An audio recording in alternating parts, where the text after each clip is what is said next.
आधुनिक हिंदी ज्ञान सागर चैनल से कक्षा 11 के विद्यार्थियों को कबीरदास जी की साखी पाठ को, जिसमें दोहा छंद है, इसके विषय में जानकारी दी।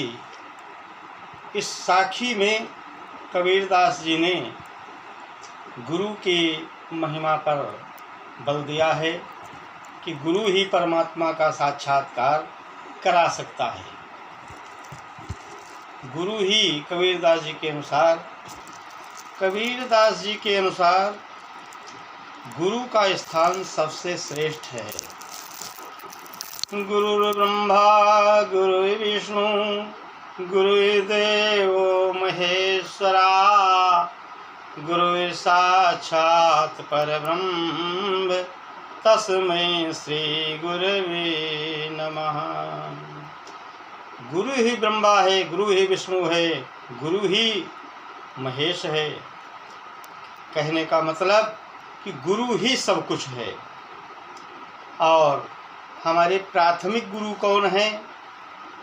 माता पिता हमारे प्रथम गुरु हैं।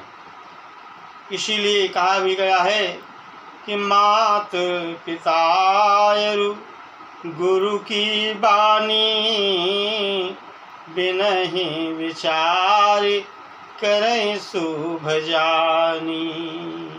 माता पिता और गुरु जो भी आज्ञा दे उसमें हित अनहित उचित अनुचित का कभी भी विचार नहीं करना चाहिए। तत्क्षण उनकी आज्ञा का पालन करना चाहिए, क्योंकि सबसे प्रथम गुरु हमारे माता पिता ही हैं। कबीरदास जी की 3 रचनाएं हैं, साखी, शब्द और रामायणी। इनकी रचनाओं का संकलन बीजक ग्रंथ में है। कबीरदास जी का जन्म 1398 ईस्वी में एक विधवा ब्राह्मणी के गर्भ से हुआ था। लोक लज्जा के डर से उसने इन्हें त्याग दिया था, तो नीरू और नीमा नामक जुलाहे ने इनको लहर तारा नामक तालाब पर पड़ा हुआ पाया था, और नीरू और नीमा ने ही इनका पालन पोषण किया। इसलिए ये ही कबीरदास जी के माता पिता कहलाए। और कबीरदास जी के गुरु रामानंद थे। कबीरदास जी जीवन पर्यंत काशी में रहे, किंतु अंतिम समय में मगहर चले आए थे। इसलिए कि लोगों का कथन था कि जो लोग काशी में मरते हैं उन्हें स्वर्ग मिलता है, और जो मगहर में मरते हैं उन्हें नरक मिलता है। इसलिए इस अंधविश्वास को दूर करने के लिए, इस भ्रम को दूर करने के लिए कबीरदास जी अंतिम समय मगहर चले गए थे। तो कबीरदास जी ने बाह्य आडंबरों का खंडन किया है, अंधविश्वास का विरोध किया है, मूर्ति पूजा का घोर विरोध किया है। उनकी नज़र में हिंदू, मुस्लिम, सिख, ईसाई ये सब आपस में भाई भाई हैं। कबीर का कहना है कि देव दृष्टया सर्वे समान, ईश्वर की नज़र में सभी समान हैं। हम लोग राम कहते हैं, मुसलमान अल्लाह कहते हैं। तो कबीरदास जी कहते हैं कि दुई जगदीश कहाँ ते आए, कहु कौने भरमाया। इसलिए इनके अनुसार ईश्वर केवल एक है। तो कबीरदास जी ने अपनी रचनाओं में सधुक्कड़ी भाषा का प्रयोग किया है। तो इसके पहले हमने साखी के विषय में आप लोगों को बताया, और आज हम कक्षा 11 के विद्यार्थियों को कबीरदास जी की पदावली, पदों के बारे में बताने जा रहे हैं। पदावली में कबीरदास जी ने जीवात्मा और परमात्मा के मिलन की अनुभूति एवं आनंद का निरूपण किया है। तो जीवात्मा कहती है, इसमें परमात्मा को प्रियतम के रूप में दर्शाया गया है। तो जीवात्मा कहती है, बहुत दिन थे मैं प्रीतम पाए, भाग्य बड़े घर बैठे आए, मंगल चार माहि मन राखो, राम रसायन रस ना चाखो, मंदिर माही भया उजियारा, ले सूते अपना पीऊ प्यारा, मेरा निराशी जे निधि पाई, हम ही कहाए हो तुम ही बड़ाए, कहीं कबीर में कछु न कीन्हा, सखी सुहागे राम मोहि दीना, बहुत दिन न थे मैं प्रीतम पाए, भागे बड़े घर बैठे आए। जीवात्मा कहती है कि बहुत दिनों की प्रतीक्षा के उपरांत मुझे परमात्मा रूपी प्रीतम प्राप्त हुआ। यह मेरा कैसा अहोभाग्य है, जिस प्रियतम को पाने के लिए मैं इतने दिनों से प्रतीक्षा कर रही थी। आज वही मेरे प्रियतम स्वयं मेरे घर आ गए। प्रियतम के आगमन से मैं पुलकित एवं रोमांचित होकर प्रसन्नता के कारण मंगल गीत गाने लगी। तो प्रियतम के आने से मंदिर माही भया उजियारा, ले सूती अपना पीऊ प्यारा। प्रियतम के प्राप्त होने से मेरे मन रूपी मंदिर में ज्ञान का प्रकाश फैल गया और मैं अपने प्यारे प्रियतम को लेकर के मिलन सुख का आनंद भोगती हुई सो गई। मेरा निराशी जे निधि पाई, हम ही कहाए हो तुम ही बड़ाई। मैंने प्रिय रूप में रत्नों की राशि को प्राप्त कर लिया है।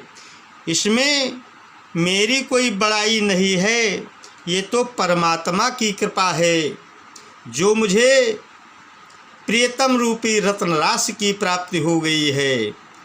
मैंने परमात्मा रूपी प्रियतम को पाने के लिए कुछ भी नहीं किया है। ये तो सौभाग्य किसका है? परमात्मा का ही। परमात्मा की कृपा का फल है जो मुझे यह सौभाग्य सुख प्राप्त हुआ है। कहें कबीर में कछु न कीन्हा, सखी सुहागे राम मोहि दीन्हा। कबीरदास जी कहते हैं कि जीवात्मा कहती है कि प्रियतम को पाने के लिए मैंने कोई प्रयत्न नहीं किया, ये तो परमात्मा की कृपा का फल है जो मुझे ऐसा सौभाग्य सुख प्राप्त हुआ है। ये मेरे प्रयत्नों का फल नहीं है, ये परमात्मा की कृपा का फल है। प्रस्तुत पद में कबीरदास जी ने सधुक्कड़ी भाषा का प्रयोग किया है। इसमें प्रसाद गुण है और रूपक अलंकार है तथा संयोग श्रृंगार है। कबीरदास जी कहते हैं अगले पद में कि हे संतो, हृदय में ज्ञान का उदय आंधी की भांति हुआ है। कहते संतो भाई आई ज्ञान की आंधी रे, भ्रम की टाटी सब उड़ाड़ी, माया रहे न बांधी रे। दुचिते की दुई थूनी गिरानी, मोह बलिंडा टूटा। तृष्णा छावनी परी घर ऊपर, कुबुद्धि का भाड़ा फूटा। जोगे जुगति करे संतो बांधो, निरचुचुइन पानी।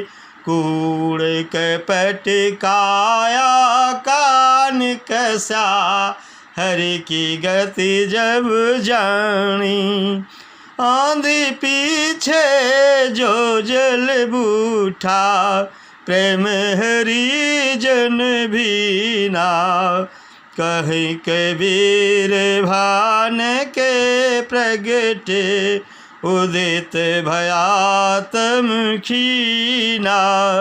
संतो भाई आई ज्ञान की आंधी रे। कबीरदास जी कहते हैं, हे सज्जनों, हे संतों, हृदय में ज्ञान का उदय आंधी की भांति हुआ है कि भ्रम की टाटी सबे मुड़ानी, माया रहे न बांधी रे।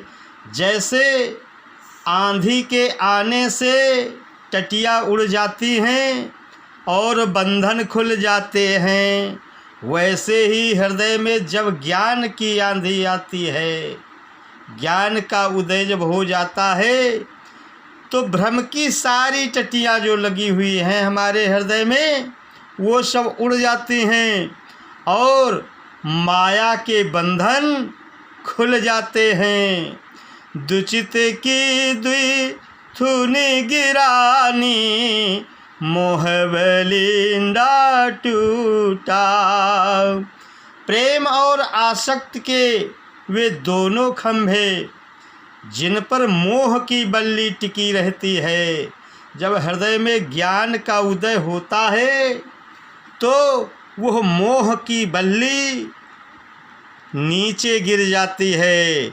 तृष्णा छाने परी गर ऊपर, कुबुद्धि का भाड़ा फूटा। और फिर उस बल्ली के ऊपर जो तृष्णा रूपी छप्पर रखा होता है, वह नीचे गिर जाता है। तो छप्पर के नीचे गिरने से कुबुद्धि रूपी बर्तन टूट जाते हैं।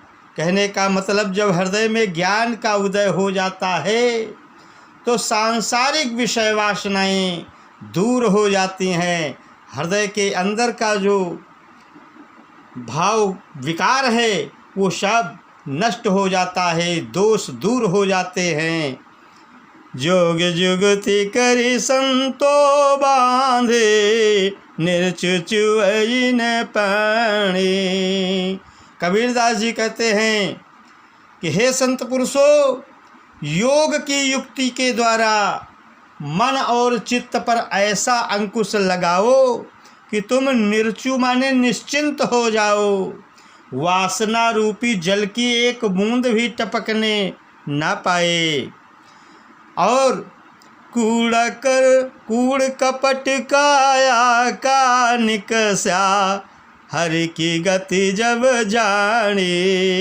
कबीरदास जी कहते हैं, जब भगवान के विषय में जानकारी हो जाती है तो हृदय का कूड़ा करकट अर्थात विकार ऐसे ही दूर हो जाता है जैसे आंधी आने से कूड़ा करकट साफ हो जाता है। ऐसे ही हृदय में जब भगवत प्रेम हो जाता है, ज्ञान हो जाता है, तो हृदय के अंदर का सारा विकार, जितने भी दोष हैं, वो सब कूड़ा करकट की भांति उड़ जाते हैं, दूर हो जाते हैं। और आंधी पीछे जो जल बूठा, प्रेम हरिजन भीना। आंधी आने के बाद में जल वृष्टि होती है, ऐसे ही जब हृदय में ज्ञान की आंधी आती है तो भक्त भगवान के प्रेम रूपी जल में शराबोर हो जाता है। कहीं कबीर भान के प्रगटे उदित भयातम खीना। कबीरदास जी कहते हैं जैसे सूर्य के उदय होने पर अंधकार नष्ट हो जाता है, ऐसे ही ज्ञान रूपी सूर्य के उदय होने पर अज्ञान रूपी अंधकार दूर हो जाता है। अगला पद देखिए, इस पद में माधुर्य भाव है, सधुक्कड़ी भाषा है। अगले पद में कबीरदास जी ने बताया कि पंडित लोगों का जो शास्त्र ज्ञान है उसे मैं मिथ्या समझता हूँ। मैं तो केवल अनुभूति ज्ञान को ही सत्य मानता हूँ, क्योंकि पंडित लोगों का कथन इसलिए हम झूठ मानते हैं। पंडित वाद वदंते झूठा, राम कहा दुनिया गति पावे, खांड कहा मुख मीठा, पावक कहा पाऊँ जे दांझे, जल कई तृषा बुझाई, भोजन कहा भूसी जे भाजे, तो सब कोई तिरि जाई, नर के साथ सुआहरी बोले, हरि प्रताप न जाने, जो कहूँ उड़ जाई जंगल में, बहुरी न सुरतई आणे, साची प्रीति विषय मायासु, हरि भगतन सुहासी, कहीं कबीर प्रेम नहीं उपजो, बांधो जमपुर जासी, पंडित वाद वदंते झूठा। कबीरदास जी कहते हैं पंडित लोगों का जो ये सिद्धांत है, शास्त्र ज्ञान है, शास्त्रों का प्रमाण है, इसे हम मिथ्या मानते हैं।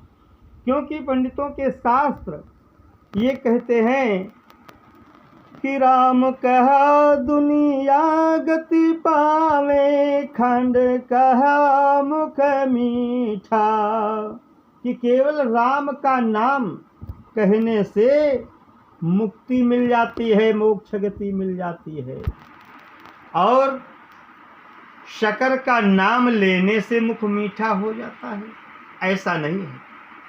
कहते हैं कि मैं तो अनुभूति ज्ञान को सत्य मानता हूँ, शास्त्र के जो प्रमाण हैं उन्हें मैं मिथ्या समझता हूँ, इसलिए कि राम का नाम कहने से कोई नहीं तर सकता है। क्या शकर का नाम ले लेने से मुख मीठा हो जाएगा?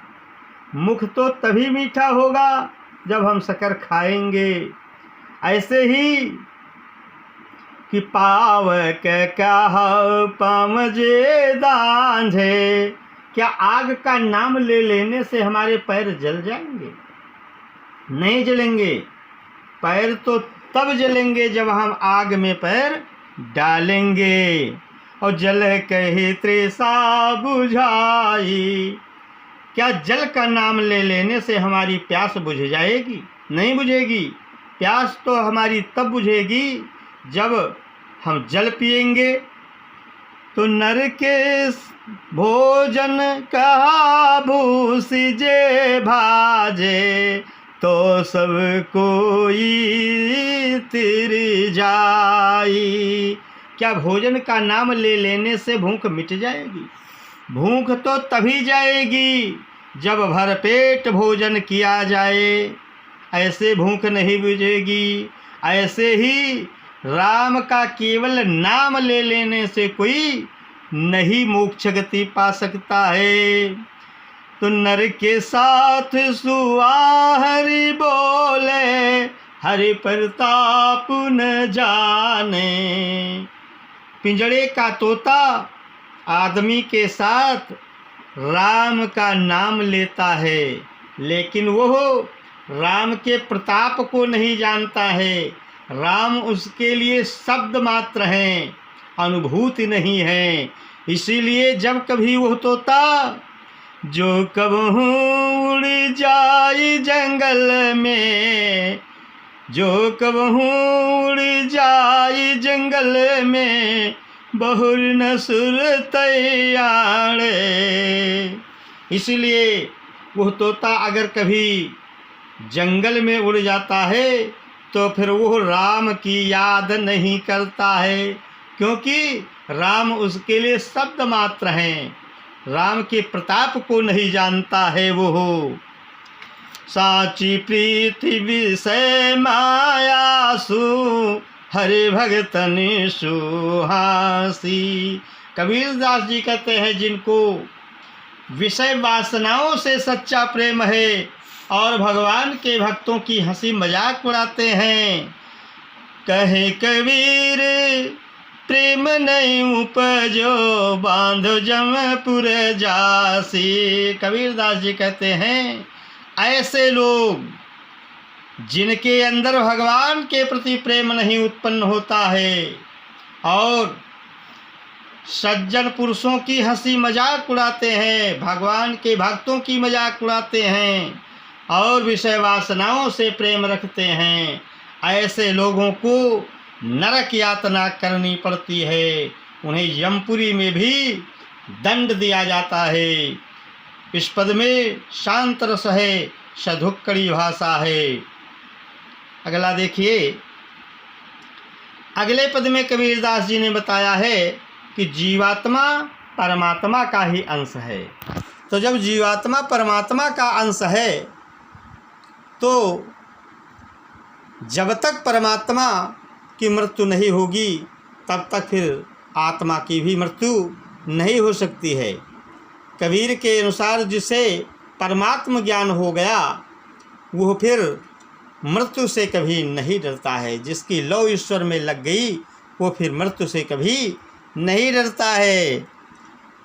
कबीरदास जी कहते हम न मरे मरे है संसारा, हमको मिला जिया मन हारा। कबीरदास जी कहते हैं हम नहीं मरेंगे चाहे ये सारा संसार क्यों न मर जाए, क्योंकि मुझे तो सारे संसार को जीवित रखने वाला ईश्वर मिल गया है। इसलिए अब मैं नहीं मरूंगा। अब न मरूं मरने मन माना, तेई मुझे जिन राम न जाना। जब मुझे परमात्मा की प्राप्ति हो गई है तो अब तो मेरा मन मरने के लिए बिल्कुल तैयार ही नहीं होता है। कबीरदास जी कहते हैं वे ही मरेंगे कौन, जिन्होंने परमात्मा को नहीं जाना, राम को नहीं जाना। और हम क्यों मरेंगे, क्योंकि हमने तो परमात्मा को प्राप्त कर लिया है। और कौन मरेगा, कबीरदास जी कहते हैं कि साकत मरई संत जन जीवें, भरे भरे राम रसायन पीवें। इस संसार में शक्ति के उपासक शाक्त लोग भले ही मर जाएं, लेकिन संत जन फिर भी जीवित रहेंगे और उस ईश्वरीय आनंद का खूब रसपान करते रहेंगे। तो कबीरदास जी कहते कि हरि मरि है तू हम हूँ मरि हैं, हरि मरि है तो हम हूँ मरि हैं। ओ हरि न मरे हम काहे को मरे हैं। कबीरदास जी कहते हैं अगर भगवान मर जाएंगे तो हम भी मर जाएंगे, अगर भगवान नहीं मरेंगे तो फिर हम क्यों मरें। आखिर हमारी जीवात्मा जो है वो परमात्मा का ही तो अंश है। तो जब परमात्मा नहीं मरेगा तो हमारी जीवात्मा क्यों मरेगी, हम भी नहीं मरेंगे।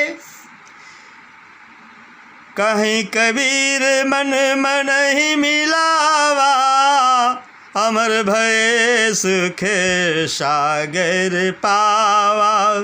कबीर दास जी कहते हैं जिन्होंने अपने मन को परमात्मा के मन से मिला दिया हैं, वो अमर हो गए, उन्हें अमरता का ज्ञान हो गया।